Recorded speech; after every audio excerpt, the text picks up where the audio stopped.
I like your advice here. Do your due diligence. If something's too good to be true, it probably is. But something that you said earlier in our conversation really stuck out to me, and that was we're still licking our wounds from 2020. In January, we saw a bear market rally, and you're sounding decently optimistic about crypto in 2023. Why is there so much volatility specifically when it comes to crypto?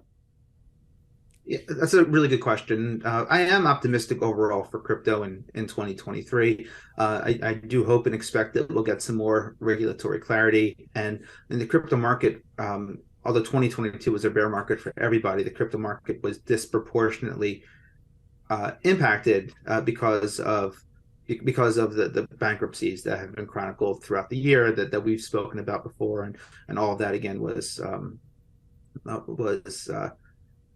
what's the word? And punctuated by the FTX bankruptcy in November. Now, crypto is always going to be more volatile than traditional asset classes for a couple of reasons.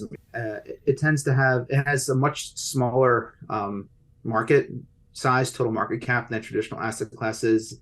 I mean, for instance, the total crypto market cap has just now regained the $1 trillion mark again. I mean, we have individual companies that are worth more than all of crypto together.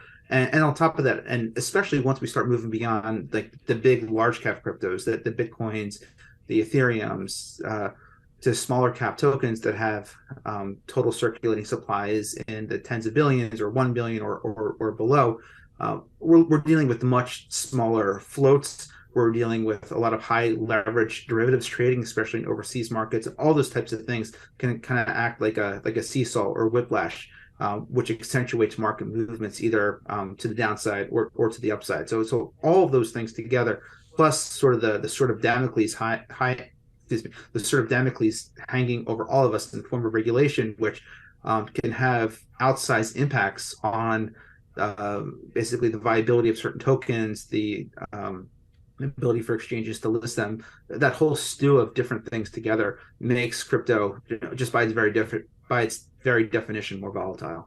Steven, you sound decently optimistic. So as long as people, aren't being suckers, as you so bluntly said, is this a good time, yes or no, for investors in the crypto market, 2023 as a whole? I know we're only 2 months in.